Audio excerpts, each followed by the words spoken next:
Oh my god, it's video games. We are back again to talk about video games. And we're going to be talking about the new games that I played in 2024. They came out this year. I enjoyed them. Maybe I didn't. Played a little bit of them. Maybe put them aside for whatever reason. But these are games that came out this year that I feel compelled to talk a little bit about and wrap things up. And we'll even go through maybe, my top 3 games that I really enjoyed this year. But, first up, we're going to kind of get into, I have a little list over here. We're going to get into like a short list of games that I either played a little bit of, didn't finish, or am currently working my way through, and just give like a slight little overview and opinion on before we get into games I have a little bit more to say about. And with that, let's just get right into it. First up, let's talk about a game that I'm currently playing through, and that is the Dragon Quest III HD 2D remake. What a mouthful of a title. I'm actually surprised they didn't come up with something less clunky, but whatever. Dragon Quest HD 2D Remake is actually really, really fun. Now, I'm not huge on RPGs, but every once in a while I do get that urge to play like a classic style turn-based RPG, because I feel like it's something we don't get like a ton of anymore. We get more action RPGs, which I do prefer, but sometimes you can't beat the simplicity of just a regular turn-based RPG, and this is really hitting that mark for me. And the Dragon Quest games are games, I'm aware of their cultural significance in the world of JRPGs, and just RPGs in general, and I've always kind of been a fan of them from afar, as I acknowledge them and I appreciate them, and they look fun, but I never quite go out of my way to fully commit to playing one. I usually sit down and play about an hour and then, kind of move on. But I picked up this remake because I really wanted to give it a serious try this time, and I loved the little, 2D HD remake pixel art style of this. It looked really, really good and really charming. So I picked it up, and I've really been enjoying it. I think it is a solid little RPG. It is a great way to remake these games. The art looks fantastic. The music. Okay, so the one thing that I've always loved about Dragon Quest, even if I wasn't playing the games, is listening to the music. And 3 in particular, that overworld theme is one of my favorite video game songs of all time. It gets stuck in my head from time to time. I've used it in a few videos here and there. Oh my god, does it sound so good orchestrated like this. Everything sounds so fantastic in this game. Oh, the music is excellent. It's so wonderful. But yeah, I'm currently kind of playing it, in chunks, little 30-minute chunks here and there, maybe an hour and a half here and there, kind of in between different games and my little free time. But I've really been enjoying it. I think it's an excellent standard fare JRPG. Great place for someone like myself who's not played a lot of Dragon Quest to kind of pick up and enjoy the series. I'm definitely looking forward to the remakes of 1 and 2 coming out, I think, some point in 2025. I think it's fairly early on. But anyways, that's what I've been enjoying. And we'll kind of move on to another RPG. However, this is one I wasn't too big on, and that was Grand Blue Fantasy Relink. Now, the Grand Blue Fantasy series, I believe, has been going on for quite some time, and again, I've never played any of the other games besides this one. But I saw a little bit of coverage on the game, and I thought, you know what, that looks kind of interesting. It looks kind of fun. It might be up my alley. And at the time, I was definitely looking to get into an action RPG, kind of Dungeons and Dragons style thing. So I picked it up, and it wasn't doing it for me. The combat didn't quite hit like I wanted it to. The music seemed fairly generic. But what really killed it for me was like the kind of lackluster story and the characters. Oh my god, they're so annoying. They never shut up. You'll be walking around and they're talking about a bunch of things. You're in battle and they're talking. You're just doing whatever, and they just don't stop talking. They don't shut up. I eventually went in and turned off the voices because I couldn't stand the characters. I was like, oh god, this is just unbearable. Shut up, I'm just trying to battle over here. But yeah, the combat system didn't really do it for me. The characters and the story were kind of a miss for me. And yeah, the annoying voices really just reeks of like crappy anime dub vibes. I don't know. It wasn't great. But yeah, Grand Blue Fantasy Relink was one I really did not enjoy. I got about 4 to 5 hours in and I was like, yeah, you know what? This is enough for me. and then I moved on. Well, the next one is Final Fantasy VII Rebirth. Now, back in February, I think it was like 2 weeks before this game came out, I had just gotten my PS5, and they were running a deal where if you pre-ordered Rebirth, you got Remake Part 1 for free. So I was like, that's a no-brainer. I need some games to hold me over until another game that I'll talk about comes out. Let me pick this up. So I picked it up, played through the entirety of 7 Remake Part 1, and really enjoyed it. And then kind of immediately dove into Part 2 because it was out by the time I finished Part 1. And I think the problem here is that I had just kind of burned myself out on the whole game by playing through Part 1 and immediately jumping into 2. You know, spend 30 hours on Part 1, and I got 10 hours into Part 2 and was like, yeah, you know what, I feel like I've been playing the same game for like a month and a half now. I kind of want to put this down and pick up something else, and I intend to go back to it. But I will say, you know, it's just a continuation of the first game. If you liked that combat style, which I did, I liked it a lot. You know, if you like the characters and stories, which again, I had also never played Final Fantasy VII, so playing the remake was a good way to kind of get introduced to it. And I know they go in and make some changes to the stories and stuff like that, but I really enjoyed the story they told with that and was invested in these characters. So I definitely intend to go back. I also gotta say, the music in this one, really, really good. And I'll say this, a lot of modern games fall into the pit trap of like the large orchestral score that all ends up kind of sounding very similar, very samey, very generic. So when a AAA game, or when any game makes their orchestral soundtrack really stick out and memorable, that's a big plus for me. And Final Fantasy VII Rebirth really did that. The first kind of open world portion of the game where you walk out into the field and this wonderful orchestral score is going on, it really took me back. It was just like capturing this like beauty of what is happening in front of you. It made everything feel so grand and adventurous, as you'd want from a big adventure like this. So I really did enjoy the music.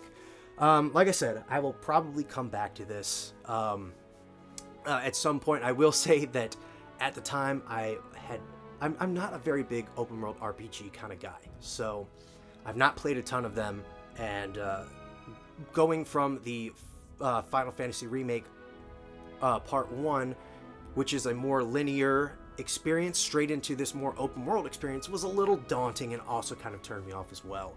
But I've since played through a few more open world RPGs and gotten a bit more into that style of game, and I think when I go back I will appreciate what it's doing a whole lot more. Anyways, the next game I want to talk about is, we're going to switch it up here. It's a little 3D platformer known as Bakeru. Now, I bought this back a couple months ago when it was still a Japanese Switch exclusive, and they had not announced that it was going to be that it was going to get localized and come to PC and everything else. So I bought the Japanese copy. But it hasn't really held me back. The language barrier isn't a big deal in this one, as it's a fun, quirky little, like 3D action platformer beat 'em up. And the combat is really fun. You kind of zip around from enemy to enemy and beat 'em up, and it feels really good, really punchy and frenetic. Like, think of like River City Girls, but a lot more kinetic, but faster. And then it's got the 3D environments and it's set all around Japan, so each level is kind of based on a different portion of Japan. And you have these like wonderful beach levels that kind of feel something like Super Mario Sunshine, and then you have these other levels that kind of remind me of like other 3D Mario games. It's really, really fun, and again, I've not played a ton of it. I've put maybe 2 hours into it and gotten through like 2 bosses, but it's a really fun and cute, like action beat 'em up. And you have different characters with abilities, or you have different abilities you can switch to that'll do different things, and you have like a limited bar for how much time you can spend in those like abilities, so you have to then beat up more people to gain more strength to keep those abilities going. It's fun. It's got a really good system, and it even has like a parry and like a dodge, so it has enough depth to the combat that it doesn't get boring like your typical beat 'em up might. It has just enough depth. Yeah, Bakeru, really fun, really good. I enjoyed it quite a lot. So yeah, that's that one. All right, and the last one of our short list here is the one that I've played the least amount of, and that is Crow Country. Now, this came out first on PC. I believe it has made its way to PS5 and maybe Xbox. Don't quote me on that. But it is a Resident Evil 1 style survival horror game done in the graphical style of like Final Fantasy VII. It looks really, really good, and that's what drew me in. As I saw some previews and some stuff for this, I was like, oh, that looks awesome. I want to try that out. And it is very much a Resident Evil 1 style survival horror game where you show up to this amusement park known as Crow Country, and you're trying to kind of figure out what is going on here, what happened, and you're solving puzzles and shooting monsters. And it definitely lives up to that like early survival horror difficulty, as I died on the first encounter, didn't have enough bullets or shot too many bullets, and I was like, well, I'm now overwhelmed and dead. So if you are looking for an old school survival horror experience, Crow Country is definitely going to deliver that to you. So yeah, check it out, and it is pretty fun. I definitely look forward to going back to this one. I believe I put it down because Silent Hill 2 Remake came out, and everything else is on pause until I finished that, and I just have not gone back to Crow Country just yet. However, it is definitely in the books for 2025. All right, that's going to do it for the games I've played a little bit of. This next tier are kind of honorable mentions, stuff I played a lot more of that I will talk a little bit more in depth about. And funny enough, both of them are also survival horror games. And let's start with another indie game, and that is Hollow Body. And this one came out, I want to say, a month before the Silent Hill 2 remake, and it is a PS2-styled Silent Hill inspired survival horror game. So I was like, all right, perfect. Let me buy this to tide me over until the remake comes out. And it did not disappoint. I really, really loved this game.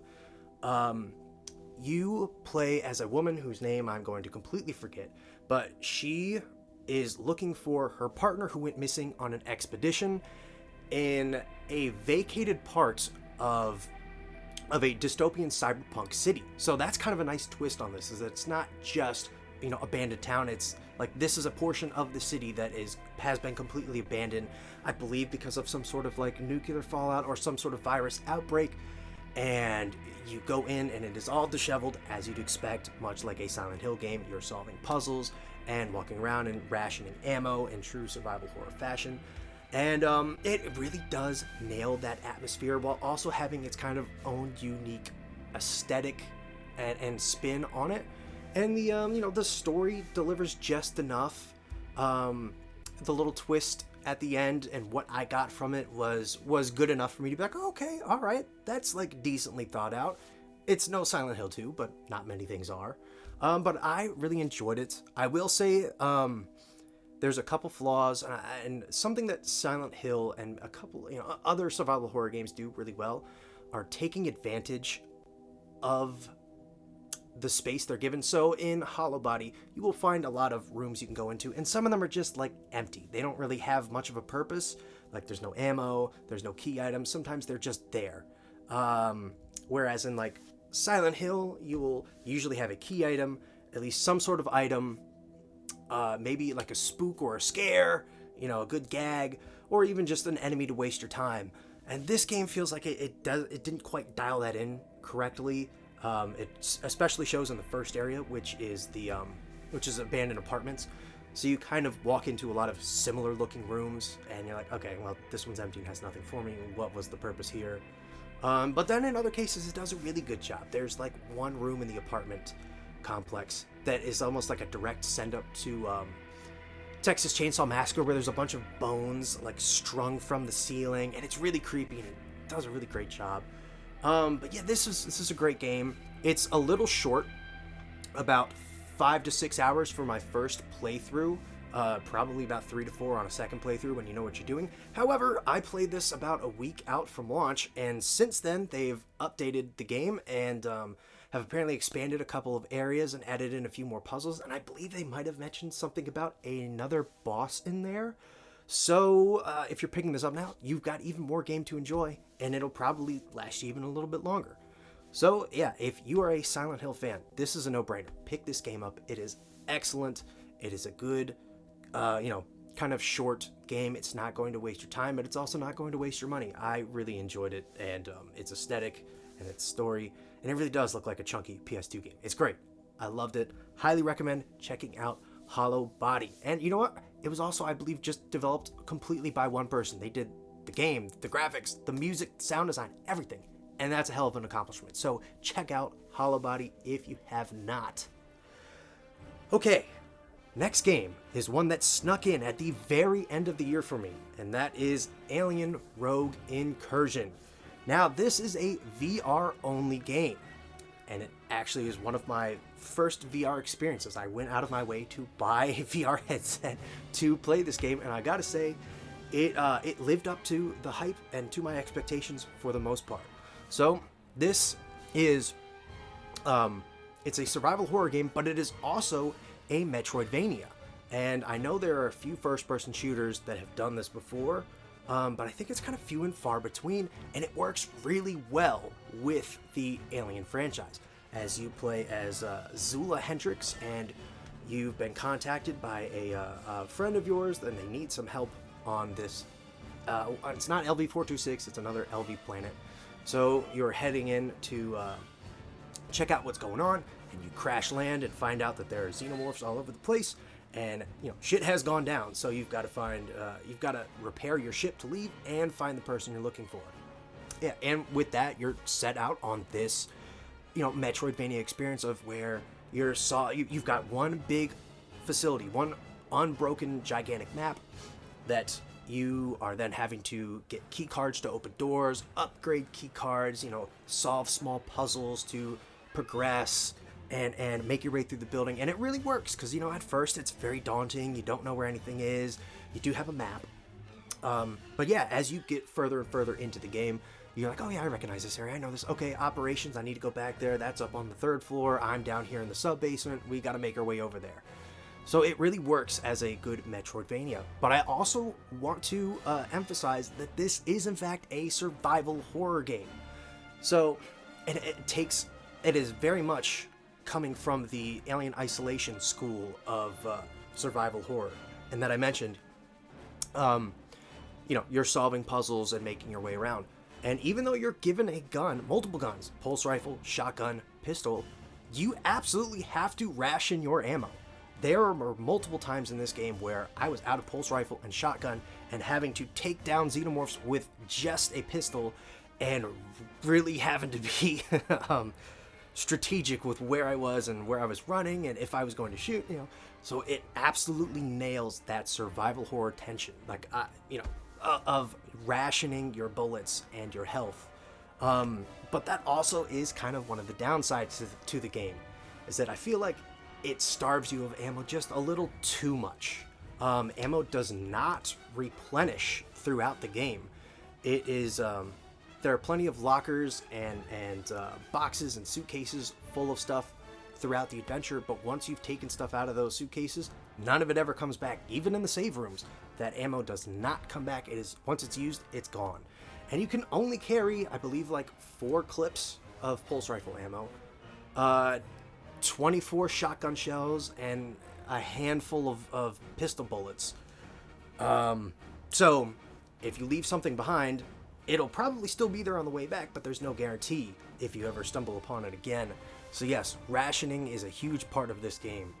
As far as the VR goes, it actually works really well. I ran into very little problems with it. Aiming was nice and easy. Even the climbing stuff works really well. And what's crazy is that you even have to reload the guns. So if you're fighting a group of Xenos and you run out, you've got to be prepared to unload the gun, grab a new clip, put it in there, cock it, and then hope you're still alive.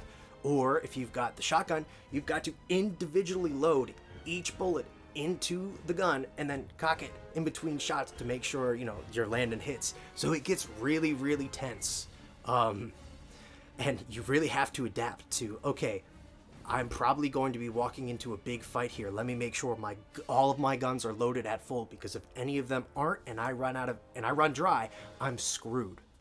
So yeah, it really makes you strategize and ration, and so it really works as a great VR survival horror game. And it's scary. Like I said, it kind of pulls from that Alien Isolation school of thought, For the most part, your motion tracker will let you know when an alien is approaching, and the music will kick up, and you'll be like, okay, I'm about to fight, and then when the music goes down, you're like, okay, everybody's dead. But every once in a while, they'll spawn in an alien that doesn't set off the music, that doesn't set off your tracker, and you'll just be doing something, turn around, and it's like, oh my god, holy shit, all right, and you gotta scramble to get your gun out, and hopefully take it out in time.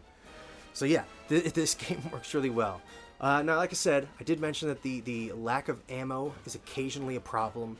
I would say it would be nice if they put in an auto-reload feature, make it optional, so if you really want to keep the VR experience going, you don't have to do the auto-reload, but that would come in handy, definitely on higher difficulties for some of these fights. And I will admit that, yeah, occasionally, your hand might not grab onto the thing you're trying to. You might accidentally grab something else while you're trying to pick something up, or a Xeno sneaks up on you, and you press the button and you don't grab with the second hand and you shoot, and instead of shooting straight ahead, you like shoot in an upward motion because of the recoil. I definitely died to that a couple of times. So it's not perfect, but I would say honestly like 90% of the actual VR portion of it worked brilliantly, like super well. I was genuinely shocked at how good it all worked. And I will admit it did make me a little motion sick at first, but I don't think I can entirely blame that on the game, and more so just me getting used to VR. As yeah, for the first day I was like, I couldn't play it for more than like 20-40 minutes without taking a break, but then day 2 I was fine. And it's a solid, if you know where you're going, it looks like you can beat the game in about 4 hours, but my first playthrough was 11 hours, and that was with a couple of deaths, trying to figure out where I was going, strategizing, so you get a good amount of time out of the game. But yes, that is Alien Rogue Incursion. I really, really enjoyed it. I highly look forward to the sequel that is coming out, that they're currently working on, as this game ends on a pretty good cliffhanger. So yeah, I look forward to Rogue Incursion Part 2. And with that, we're going to get into the main 3 games this year, my top 3 favorite games of the year. And first up is Stellar Blade. Now, this was a game that made me go out and get my PlayStation 5 because it was exclusively coming out on that, and I was really excited about this game when it was announced a couple years ago. I thought it looked really cool, kind of infusing this almost like H.R. Geiger kind of design mixed with almost like plant-like monsters and like kind of angelic symbolism. It looked really, really cool, and it also has a kind of like a steampunk dystopia look to it. So I was really excited for this, and at first I didn't quite like the game. It wasn't the game I was expecting it to be. It wasn't the game I was hoping it would be. But once I got my hands on the demo, I kind of knew that, and that tempered my expectations. I was hoping it was going to be a bit more kinetic, more zipping around and killing stuff, a bit more Bayonetta mixed with Doom Eternal, like, fast movement and more arcadey action. Whereas this is a bit more strategic. You kind of take one or two, you hit the enemy once or twice and then guard, dodge, parry. It's a bit more strategic, more, I think, of Souls-like than an action arcade kind of fighting system. But once I got used to that, I ended up really enjoying the game. And then I'll also say that about halfway through the game, once you've unlocked all of your skill trees and you have a full arsenal of attacks and moves, it really levels the playing field and makes things feel a whole lot more fair. Because there are definitely a couple times early on where it's just like, I am severely underpowered I feel severely underpowered, and then that kind of levels the playing field, and I really, really got into it. And I'm not one to platinum video games. I don't typically do side quests or anything like that, but I really fell in love with this game, and I ended up doing every mission, every side quest. I found every collectible, every outfit, every can. I did it all. I didn't quite platinum the game, but I put, I think, like a full 70, 80 hours into this thing, doing as much as I could, as it was just so much fun. And the fighting is really great. It's well crafted once you adapt to it. But I really got to say, the music in this game is another huge standout for me. Man, is it really good. For the summer patch for the game, they put a new song into the Oasis area, and man, that song is a straight banger. I mean, oh my god, it was stuck in my head for days. I would literally just go to the Oasis and fish so I could just listen to the song on loop. It was so good. And then when they finally put it on streaming services, I was like, yes, let's go. But the overall music itself is really good. And again, it kind of it avoids that pitfall of generic orchestral music by having a little bit more of an electronic influence, and even some like alternative and a little bit of shoegazy influence here and there, which really piques my interest. I think it's like the Great Desert or the Great Wasteland the Wasteland has a really good kind of like angsty alt rock song in there that was really good. But yeah, Stellar Blade was a phenomenal game. I will say the story didn't do a whole lot for me until after I beat the game, and then the super obvious twist, which was right in front of me the whole time that I somehow did not catch, did kind of make it a little bit more interesting. But overall, I really enjoyed Stellar Blade. I look forward to the PC port coming out, as I'm sure they will, hopefully they'll add some more stuff to it, and I'm sure the mods will make it super crazy. Anyways, that's Stellar Blade. Let's get on to my next game. The next game is Astrobot. Man, what a charming, refreshing, and enjoyable 3D platformer. Like, seriously, this is what we need more of. I'm so happy to see somebody other than Nintendo throw their hat in the ring of a AAA, fully polished, charming, and cute 3D platformer. It was so refreshing. That is the perfect word to describe it. And it really just captivated me. With the platforming is so good and the controls are tight and fluid. It's so much fun, and there's so much charm in not just Astrobot himself, but all the different bots you're saving and around the world, with all the different references to the different PlayStation characters and games. It really is a game that celebrates itself in the best way possible, while also being just an A+ platformer that is probably the best 3D platformer I've played since maybe Mario Galaxy 2, which I know is a bold statement, but I think it really does just capture something that Nintendo hasn't for quite a while. And to add more to it, is it takes a lot of influence from Super Mario Sunshine with kind of like your hover boost jump, and you've got like a rocket boost power-up, and there's a bunch of other really creative power-ups that make the levels so much fun, and the levels are all built around them. One in particular is there's like a bathhouse level where you get this sponge power-up where you can soak up all the water and turn giant and just cause chaos, and then squeeze the water out and flood enemies away. Oh, it's so good. There's an excellent beach level, and all of the beach levels really make it feel like Super Mario Sunshine. You're going around, you're climbing stuff, and it just looks so good. The music in that beach level is like extra surfy. It's a really great like surf rock riff. Oh, I love that. I couldn't get enough of that. And just the levels overall are just so fun and well put together. I am so glad that this game got so many accolades from the Game Awards and ended up winning Game of the Year. I couldn't believe that, and I'm so happy for the team, as that game truly deserved it. And the icing on the cake for me is that this is like a great beginner game.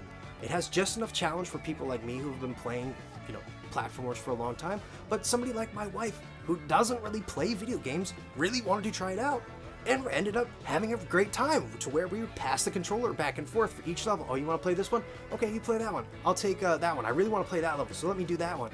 And she was able to have just as much fun with it as well. It's really nice to have that. It's just an extra sweet little memory of like, oh, sweet, we both got to really enjoy and love this game. So it really does work as a great family game. I don't have anything bad to say about Astrobot. It's such a fun little game. I hope the industry takes notice and gives us more highly polished, creative, and charming 3D platformers.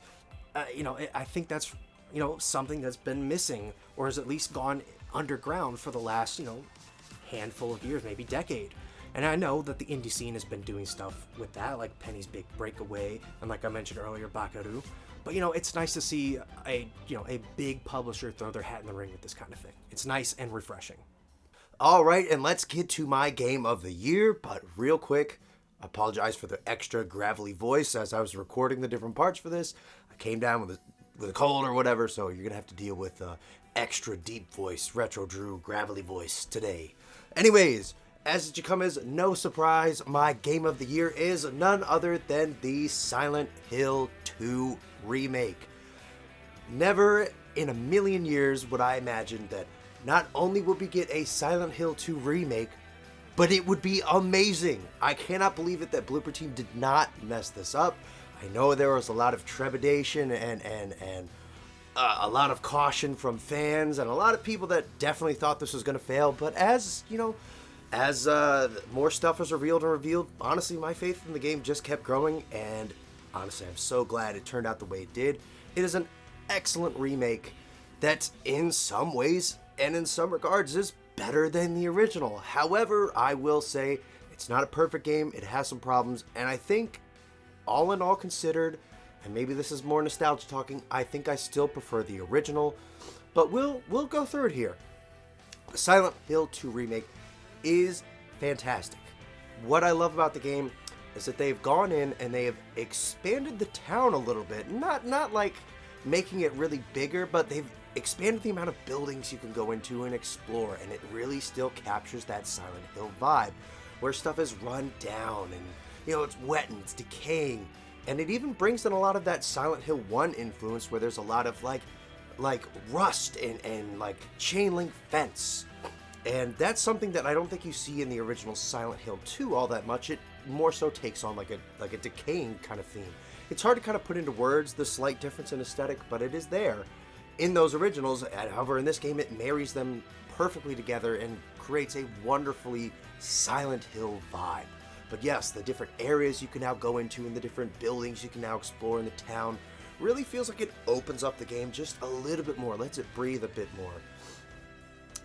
The areas themselves, like the apartments, the hospital, the historical society, and the hotel, have been expanded upon in meaningful ways. The levels are now bigger, and for the most part, I feel like they're done really well. The extra puzzles add to it. It kind of helps the ebb and flow. It definitely gives you more bang for your buck as the game is now longer. However, I will point out that I do feel the game is maybe a little long in the tooth, just a little bit. I feel like maybe it could have been cut down by about 3 hours. The apartments and the hospital in particular feel as though they drag just a little bit too much. My initial playthrough was about 17 hours, and then my subsequent playthrough, where I was going for different endings, I did manage to get just under 10 hours.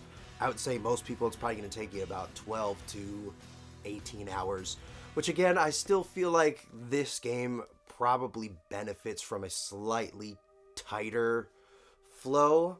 The original game was definitely like a 5 to 8 hours. This one I really feel like should have probably clocked in at about a 9 to 12 hour game. Anyways, that's just one of the problems I have with it. But let's talk about the biggest addition to this game, the combat system. And let's be real here. Let's completely transparent.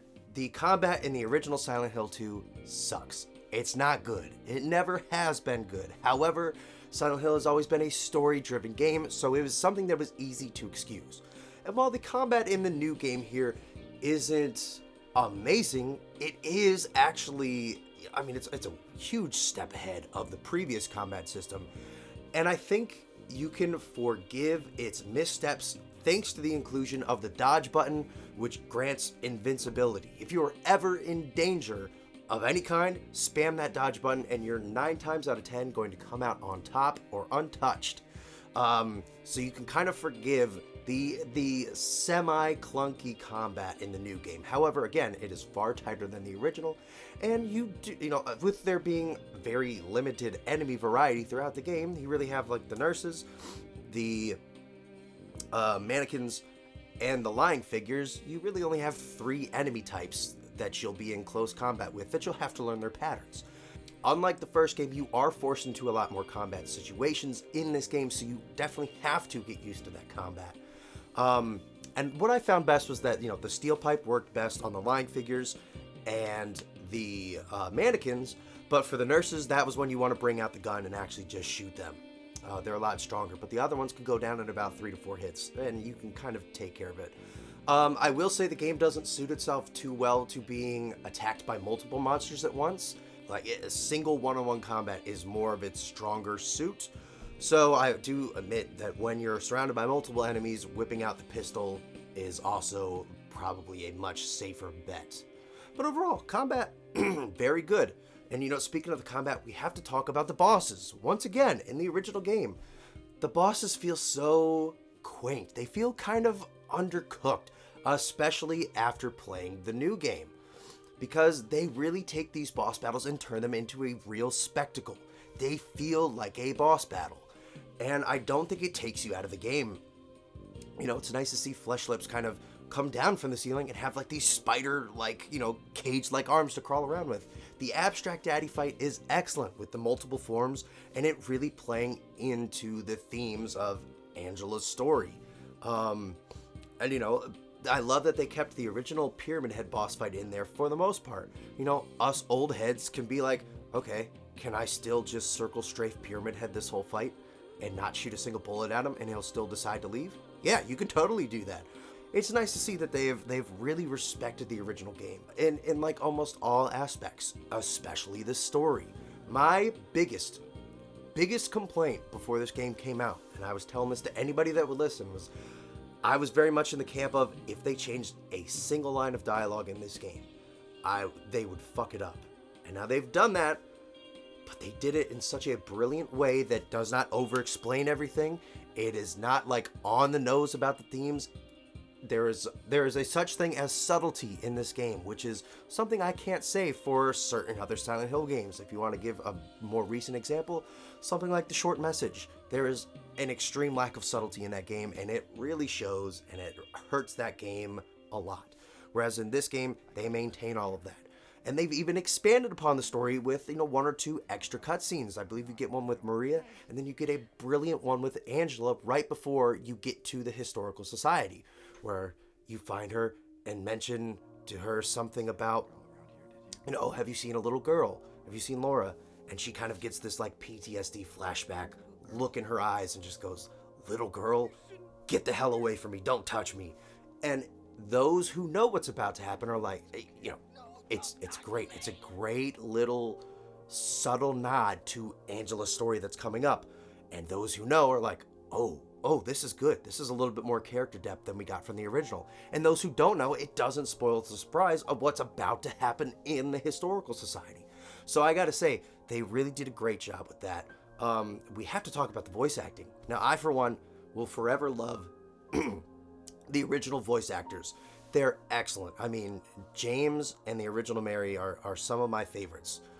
But man, Luke Roberts kills it as the new James. He brings a certain emotional depth to the character that Guy Seehee probably wasn't capable of in the original. And that's not to dunk on the original, as I still think that Guy Seehee nails that, like, everyman, kind of surly, awkward, everyman approach to James that I think Luke Roberts doesn't quite nail. He's a bit more, studio voice actor in a booth, whereas original James is more... the best way I can describe it is like an everyman. He's more of a real person. But Luke Roberts does a phenomenal job. Knocks it out of the park.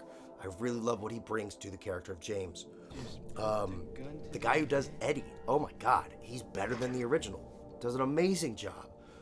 Angela's voice actor took me like one or two cutscenes to get used to. But I thought she also did an excellent job. Really, really good.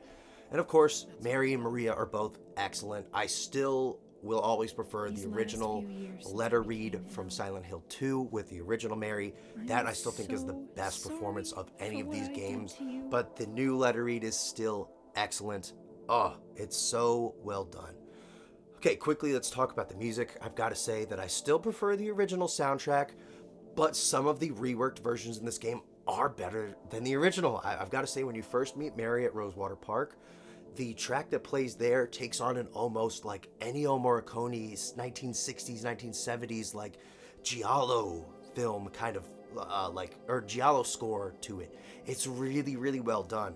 And some of the new songs are really excellent. There's one in the hotel in particular. Oh no, one of my lights just died. Oh well. There's one in the hotel in particular that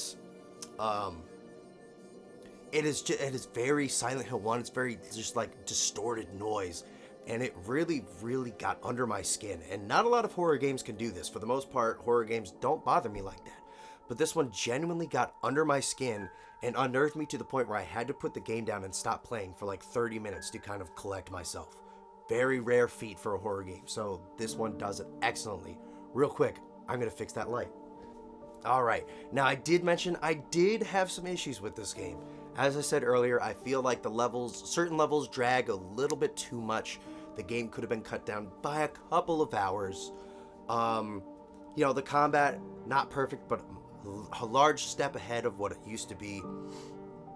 But the biggest issue for me, and this is spoilers for Silent Hill 2, if you've never played this game and you really want to, I'm going to spoil the ending here. I highly, highly recommend you go and play this game, whether it be the remake or the original. I feel this remake is so good that I have no problem recommending that experience over the original, even though I am biased towards the original, and I will make a case for the original right here, right now, as to why I still feel some things are better about it. But yes, if you don't want Silent Hill 2 spoiled for you, and I highly recommend you do not want Silent Hill 2 spoiled for you, go play that, then come back to this and hear what I have to say. Okay, my biggest issue with this game, and honestly, all things considered, if this is my only problem, then this is a really good remake, which it is. But they have ruined the in-water ending. And now, not downright ruined it, but they have... Let me explain.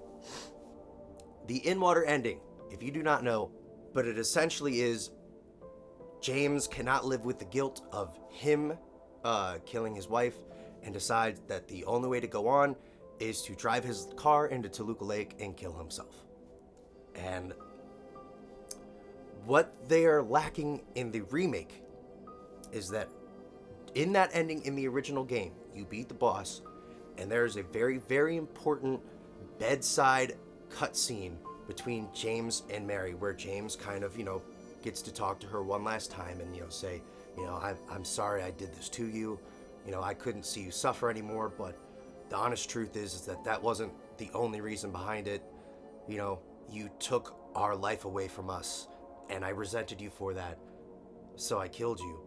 And James gets this little glimmer of hope, this little tiny bit of closure from Mary, where she says, you've killed me, and you're suffering for it.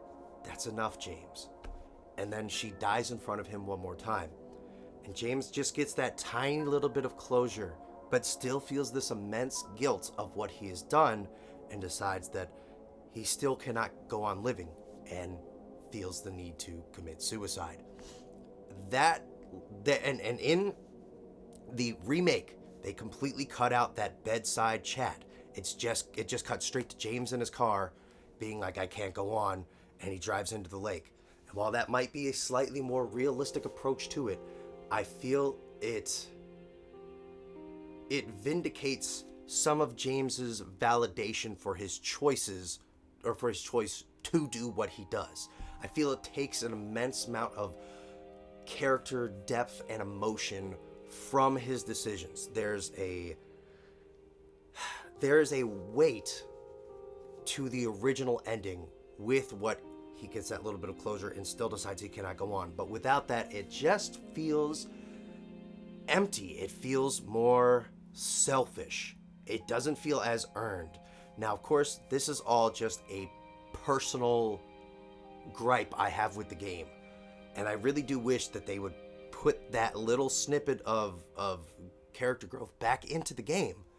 Because in the Leave ending, you sort of do get that bedside chat. So it'd be nice if they could fix that.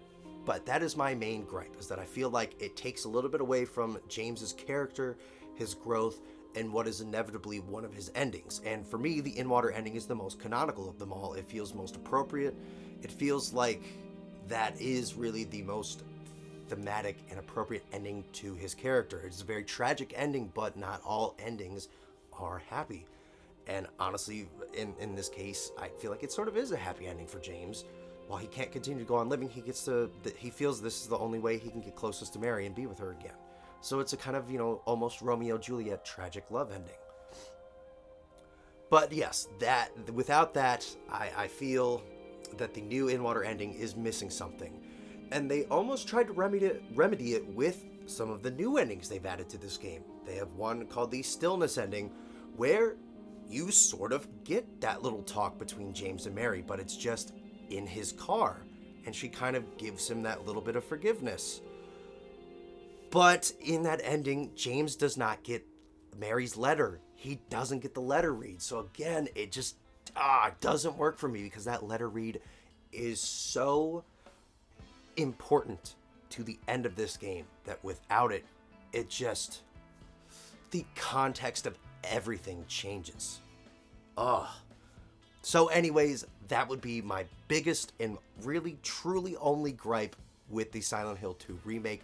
It is easily my game of the year. Like I said earlier, I have no problem recommending this game over the original. However, I still heavily encourage you to check out the original game as well. It's a very, it's a nice 6 to 8 hour breeze. Play it with easy combat skills, easy puzzles, and you can kind of breeze through it and really drink in the brilliant story of Silent Hill 2 that way.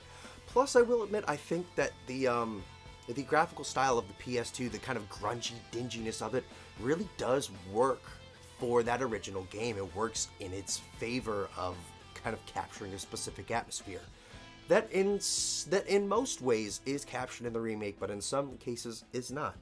But again, you can make a case for either or. This remake is so good, play it or the original. Anyways, that is my game of the year. That is going to wrap up this massive video. Thank you all for watching, and I will see you all in the next one. Hey, thanks for watching. If you like this episode, consider checking out these other videos right here, or even subscribing. Also, if you'd like to throw me a couple of bucks, you can support the show on Patreon.